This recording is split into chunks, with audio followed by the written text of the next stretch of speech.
रामायण के प्रथम अध्याय बालकांड में लिखा है कि अयोध्या के राजा दशरथ पूरे राष्ट्र के लिए यज्ञ की तैयारियां कर रहा था। भेड़, पशु, घोड़े, पक्षी, सांप जैसे प्राणी उस यज्ञ में आहुति के लिए तैयार रखे गए थे। कितना भयंकर लगता है कि पिता बनने की अपेक्षा करने वाले एक व्यक्ति के हित के लिए इतने सारे जीवों का वध किया जाए। क्या कोई ईश्वर ऐसा होता है जो एक व्यक्ति को पुत्र देने के लिए यज्ञ अग्नि में बलि के लिए अनगिनत प्राणी भेंट चढ़वाए? क्या देवता ऐसी हत्याओं से प्रसन्न होते थे? कहा जाता है कि इन देवताओं का एक राजा था जो देवेंद्र कहलाता है। ये कथा उसके निर्दयता, घृणित और विवेकहीन कृत्यों का वर्णन, आर्यों की संस्कृति और सभ्यता का परिचय देती है। यज्ञ की कहानी क्या है? राजा दशरथ की पत्नियों में से एक कौशल्या ने एक वार से यज्ञ के लिए अर्पित घोड़े की गर्दन काट डाली और सारी रात उस मृत घोड़े से लिपटकर पड़ी रही। बालकांड अध्याय 14। यदि उनका दैवी स्वभाव ऐसा है तो हम उनसे मानवीय स्वभाव की कल्पना कैसे कर सकते हैं? कुदियर अरासुरे से प्रकाशित पुस्तक गगन सूर्यम पुस्तक में यज्ञ शास्त्रों में वर्णित यज्ञों के संबंध में विवरण इस प्रकार दिया गया है कि राजा दशरथ ने दिन के उदय होने पर अपनी प्रथम पत्नी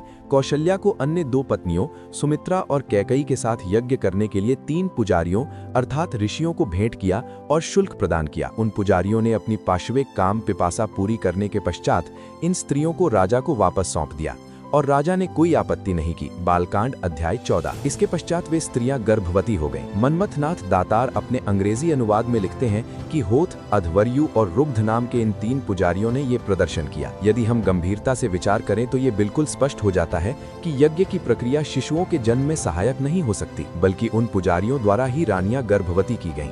इस बात की पुष्टि इस सबूत से होती है कि उस समय जब ये यज्ञ किया गया तब दशरथ की आयु 60,000 वर्ष थी और उसकी 60,000 पत्नियां थीं। ऐसा कवि के अनुसार है, किंतु वाल्मीकि के अनुसार उसकी 350 रानियां थीं। इससे ये स्पष्ट है कि दशरथ एक जर्जर वृद्ध था और मात्र कामुकता लेपित अस्थि पिंजर मात्र था। ये 3 पत्नियां लंबे समय से बांझ थीं। उन्हें क्या एक जर्जर निपुंसक और लड़खड़ाते वृद्ध के लिए जीवन की संध्या की वेला में यज्ञ द्वारा गर्भाधान करा पाना संभव था? राजा दशरथ द्वारा तीनों स्त्रियां एक एक पुरोहित को सौंप दी गईं, जिन्होंने अपनी रुचि और इच्छा के अनुसार लंबे समय तक उनके साथ पूरी तरह से संभोग किया और तब उन्हें राजा को लौटा दिया। और इस काम के लिए उन पुरोहितों को पारिश्रमिक भी प्राप्त हुआ। कौन कह सकता है कि दशरथ उन स्त्रियों के गर्भ का कारण था? यद्यपि राम, लक्ष्मण, भरत और शत्रुघ्न वास्तव में उन पुरोहितों से पैदा हुए थे, दशरथ से नहीं, फिर भी आर्य धर्म द्वारा इसकी निंदा नहीं की जाती। शास्त्रों में दिया गया है कि यदि एक ब्राह्मणी स्त्री का बच्चा नहीं है तो वो कुछ शर्तों के साथ अन्य पुरुषों से बच्चे पैदा करवा सकती है। महाभारत में इसके समर्थन में एक और आर्य कथा देखी जा सकती है, जिसके अनुसार बिना यज्ञ का प्रदर्शन किए हुए अनेक विधवा स्त्रियां गुरुकुल के यास के साथ अवैध संबंध बनाकर माताएं बन गई थीं। धृतराष्ट्र तथा पांडव इसी श्रेणी के उत्पाद थे। ऐसे अनेक अवैध पैदाइशों का विवरण महाभारत में मिलता है। सीता के ही जन्म को लें, उसकी माता ने किसी अनजान पति की सहायता से सीता को पैदा किया और फिर उसे एक वन में फेंक दिया। वाल्मीकि ने लिखा है कि सीता ने स्वयं कहा था कि जैसे ही मेरा जन्म हुआ मुझे वन की धूल में फेंक दिया गया। राजा जनक को मैं पड़ी मिली और उन्होंने मेरा पालन पोषण किया। जब मैं यौवन को प्राप्त हुई तो मेरे जन्म से जुड़े कलंक के कारण कोई भी राजकुमार मुझसे विवाह करने के लिए तैयार नहीं था। राजा जनक ने सीता के लिए एक योग्य पति खोज पाने में असफल होने पर अपने मित्र विश्वामित्र से संपर्क किया कि वो सीता के लिए एक योग्य वर पाने में उसकी सहायता करे। ऋषि विश्वामित्र 5 वर्ष से कम आयु वाले राम को लेकर आए और 25 वर्ष की सीता के साथ उसका विवाह कर दिया और सीता ने अपने से कम आयु वर के लिए एक शब्द भी नहीं कहा। आर्य पुराणों को पढ़कर ये अजीब सा लगता है कि अनेक मामलों में स्त्रियों का गर्भ दूसरे पुरुषों से ठहरा था। इन तथ्यों से ये स्पष्ट है कि यज्ञ को शिशु के जन्म से कुछ लेना देना नहीं है, बल्कि इसका उद्देश्य मदिरा पान करना, मांस खाना और रंगरेलियों द्वारा आपस में मनोरंजन करना है। 5 वर्षीय राम द्वारा ताड़का का वध करने, स्वयं को कहीं में छिपा लेने और 6 वर्ष में विवाह करने की घटनाओं के साथ राम के जीवन का इतिहास आरंभ होता है। राम एक साधारण व्यक्ति से भी निम्न कोटि का था। उसने न केवल स्त्रियों की मर्यादा के साथ छेड़खानी की है, वरन अनेक स्त्रियों की हत्या भी की है। उसने बिना तर्क संगत कारण के एक वृक्ष के पीछे छिपकर कायर की तरह बाली की हत्या कर दी, जब बाली दूसरे व्यक्ति के साथ युद्धरत था। रामायण की पूरी कथा में कहीं भी ये दिखाने के लिए कुछ नहीं है कि राम एक बुद्धिमान व्यक्ति था। ब्राह्मणों ने गैर ब्राह्मणों के साथ धोखा किया है और अपने स्वार्थ सिद्धि के लिए उनकी अज्ञानता और स्थिति का शोषण किया है। फिर आज की वैज्ञानिक जाति के समय में भी वे वही चाल चल रहे हैं। जिस धनुष को राम ने तोड़ा वो शिव का था। वो धनुष पहले ही टूटा हुआ था। माता के अनुसार जब राम ने धनुष तोड़ा था तब वो 5 वर्ष का था। उसके पिता के अनुसार उसकी आयु 10 वर्ष थी। वाल्मीकि रामायण के अनुसार राम कोई ईमानदार व्यक्ति नहीं था। अमेरिका वासी ऑने मेनन की रामायण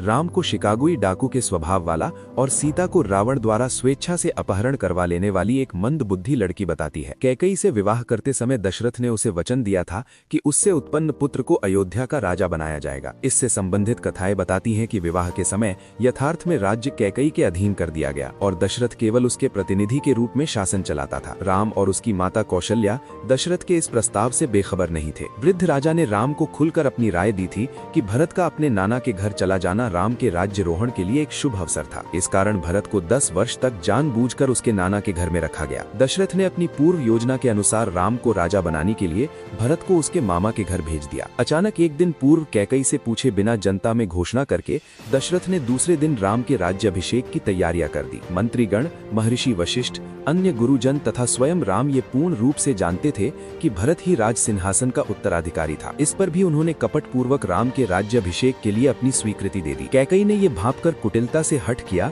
कि उसके पुत्र को ही राजा बनाया जाए और उसकी सुरक्षा सुनिश्चित करने के लिए राम को वनवास दिया जाए। उसे मनाने के लिए दशरथ उसके पैरों पर गिर गया और उससे याचना करते हुए कहने लगा, मैं तुम्हारी इच्छा अनुसार कोई भी जघन्य कृत्य करने को तैयार हूँ, किंतु तुम राम को वन में भेजने का हठ मत करो। कैकेयी और मंथरा के उचित और न्याय संगत कृत्य के पक्ष में पर्याप्त कारण और तर्क विद्यमान है। इन सभी पर विचार किए बिना उनको कोसना और उनके विरुद्ध अनगिनत आरोप लगाना अनुचित और अप्रासंगिक है। राम इस तथ्य से अवगत था कि यथार्थ में विवाह के समय समस्त राज्य कैकेयी को सौंप दिया गया था। उसने स्वयं भरत को ऐसा कहा था। अयोध्या कांड अध्याय 107। उसने उन सभी युक्तियों को मौन रहकर स्वीकार किया जिन्हें उसके पिता ने भरत की अनुपस्थिति में उसके राज सिंहासन के लिए रचा था। वो पूरे समय तक स्वयं में शंकालु रहा कि क्या समारोह सफल हो पाएगा अथवा विफल रहेगा। जब दशरथ ने घोषणा की, राज्य तुम्हारे लिए नहीं है, तुम अवश्य ही वन को जाओ, तब वो मन ही मन शोक कर रहा था। अयोध्या कांड अध्याय 19। उसने शोक करते हुए अपनी माता से कहा, ये मेरे भाग्य में लिखा है कि मैं राज्य से वंचित रहूं, राजकुमार के योग्य समस्त सुखों को और स्वादिष्ट मांस के पकवानों को त्याग कर वन को जाऊं और वहां सब्जी और फल खाऊं। अयोध्या कांड अध्याय 20। भारी मन से उसने अपनी पत्नी और माता को कहा, वो राज्य जो मेरा अपना होने जा रहा था वो मेरे हाथों से निकल गया। अयोध्या कांड अध्याय 20। 94। वो लक्ष्मण के पास गया और अपने पिता दशरथ को अपराधी प्रवृत्ति का बताते हुए बोला, क्या कोई मूर्ख भी ऐसे व्यक्ति को वन में भेजेगा जो सदा उसकी इच्छा का पालन करता आया हो। अयोध्या कांड अध्याय 53। राम ने सीता को रानी बनाने के लिए उसके साथ विवाह किया, किंतु राजसी परंपरा के अनुसार अपनी काम वासना की तृष्टि के लिए उसने अनेक विवाह किए। मनमथ नाथ दातार कहते हैं कि राम की पत्नियां अपने दासों के साथ रहकर आनंद मनाया करती थीं। उसी प्रकार भरत की पत्नी और कैकेयी की पुरोवधू शोक में डूब गई। राम के प्रति कैकेयी का स्नेह संदेह से परे था, किंतु राम सदा उसके प्रति कपटपूर्ण और धूर्त रहा। राम सदा कैकेयी के प्रति ईमानदार और स्नेहपूर्ण रहने का दिखावा करता रहा, किंतु अंत में उसके ऊपर दोषारोपण किया। कैकेयी एक कुटिल स्त्री है। कैकेयी के मन में दुर्भावना नहीं थी, तब भी राम ने आरोप लगाया कि कैकेयी मेरी माता के साथ दुर्व्यवहार करेगी, वो मेरे पिता की हत्या कर सकती है। इस प्रकार राम ने धृष्टता से कैकेयी पर आरोप लगाए। अयोध्या कांड अध्याय 31-53। लक्ष्मण के चरित्र में कुछ भी असाधारण नहीं था और उसे छोटे अवतार की पदवी प्रदान की गई। भरत को राज सिंहासन से वंचित करने के षड्यंत्र में लक्ष्मण का हाथ था। राम को राज सिंहासन पर बिठाने के लिए लक्ष्मण कुछ भी करने के लिए तन मन से जुट गया। लक्ष्मण ने अपने पिता दशरथ पर अपशब्दों की बौछार कर दी। उसने दशरथ को धूर्त कहा। लक्ष्मण ने सुझाव रखा कि उसके पिता को कारावास में डाल दिया जाए। लक्ष्मण ने विचार प्रकट किया कि उसके पिता का वध कर दिया जाना चाहिए। लक्ष्मण ने यहाँ तक कहा कि पिता की हत्या करना मनु के अनुसार धर्म है। लक्ष्मण ने कहा कि मैं भरत और उसके सारथियों का समूल नाश करूंगा। ये ईश्वर की इच्छा थी कि मैं राज सिंहासन नहीं प्राप्त कर पाया। इस प्रकार राम ने ठंडी सांस भरी। ये देखकर लक्ष्मण ने राम की आलोचना करते हुए कहा कि केवल कायर और मूर्ख ईश्वर की इच्छा के बारे में बात करते हैं। लक्ष्मण ने चुनौती देते हुए कहा कि मैं दशरथ और कैकेयी को वन में खदेड़कर राम को राज सिंहासन पर बिठाऊंगा। लक्ष्मण ने राम से कहा कि यदि तुम अपने राज्याभिषेक के लिए मन नहीं बना पाए हो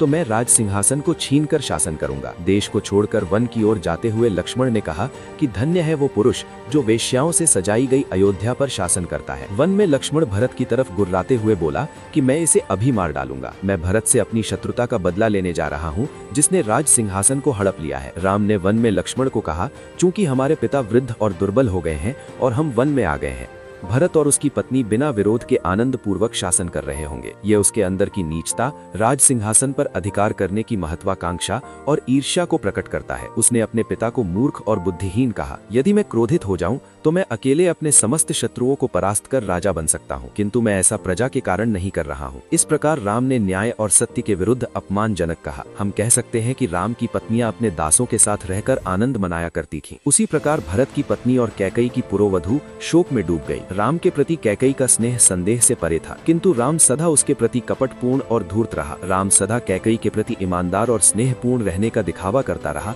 किंतु अंत में उसके ऊपर दोषारोपण किया। कैकेयी एक कुटिल स्त्री है। कैकेयी के मन में दुर्भावना नहीं थी, तब भी राम ने आरोप लगाया कि कैकेयी मेरी माता के साथ दुर्व्यवहार करेगी, वो मेरे पिता की हत्या कर सकती है। इस प्रकार राम ने धृष्टता से कैकेयी पर आरोप लगाए। अयोध्या कांड अध्याय 31-53। लक्ष्मण के चरित्र में कुछ भी असाधारण नहीं था और उसे छोटे अवतार की पदवी प्रदान की गई। भरत को राज सिंहासन से वंचित करने के षड्यंत्र में लक्ष्मण का हाथ था। राम को राज सिंहासन पर बिठाने के लिए लक्ष्मण कुछ भी करने के लिए तन मन से जुट गया। लक्ष्मण ने अपने पिता दशरथ पर अपशब्दों की बौछार कर दी। उसने दशरथ को धूर्त कहा। लक्ष्मण ने सुझाव रखा कि उसके पिता को कारावास में डाल दिया जाए। लक्ष्मण ने विचार प्रकट किया कि उसके पिता का वध कर दिया जाना चाहिए। लक्ष्मण ने यहाँ तक कहा कि पिता की हत्या करना मनु के अनुसार धर्म है। लक्ष्मण ने कहा कि मैं भरत और उसके सारथियों का समूल नाश करूंगा। ये ईश्वर की इच्छा थी कि मैं राज सिंहासन नहीं प्राप्त कर पाया। इस प्रकार राम ने ठंडी सांस भरी। ये देखकर लक्ष्मण ने राम की आलोचना करते हुए कहा कि केवल कायर और मूर्ख ईश्वर की इच्छा के बारे में बात करते हैं। मेरे जन्म से जुड़े कलंक के कारण कोई भी राजकुमार मुझसे विवाह करने के लिए तैयार नहीं था।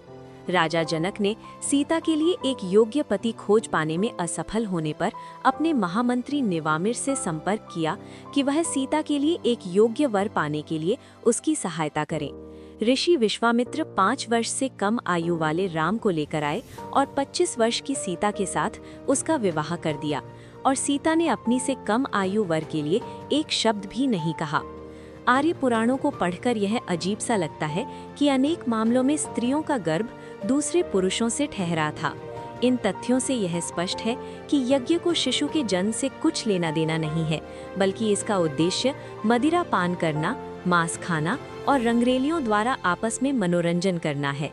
5 वर्षीय राम द्वारा ताड़का का वध करने, स्वयं को कहीं में छिपा लेने और 6 वर्ष में विवाह करने की घटनाओं के साथ राम की जीवन का इतिहास आरंभ होता है। राम एक साधारण व्यक्ति से भी निम्न कोटि का था। उसने न केवल स्वयं की मर्यादा के साथ छेड़खानी की है, वरन अनेक स्त्रियों की हत्या भी की है।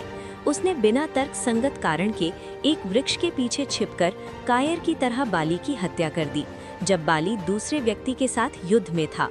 रामायण की पूरी कथा में कहीं भी यह दिखाने के लिए कुछ नहीं है कि राम एक बुद्धिमान व्यक्ति था। रावणों ने गैर रावणों के साथ धोखा किया है और अपनी स्वार्थ सिद्धि के लिए उनकी अज्ञानता और स्थिति का शोषण किया है। फिर आज की वैज्ञानिक जाति के समय में भी वे वही चाल चल रहे हैं। जिस धनुष को राम ने तोड़ा वह शिव का था। वह धनुष पहले ही टूटा हुआ था। माता के अनुसार जब राम ने धनुष तोड़ा था तब वह 5 वर्ष का था। उसके पिता के अनुसार उसकी आयु 10 वर्ष थी। वाल्मीकि रामायण के अनुसार राम कोई ईमानदार व्यक्ति नहीं था। अमेरिका वासी ऑने मैनिन की रामायण राम को शिकागोई डाकू के स्वभाव वाला और सीता को रावण द्वारा स्वेच्छा से अपहरण करवा लेने वाली एक मंदबुद्धि लड़की बताती है।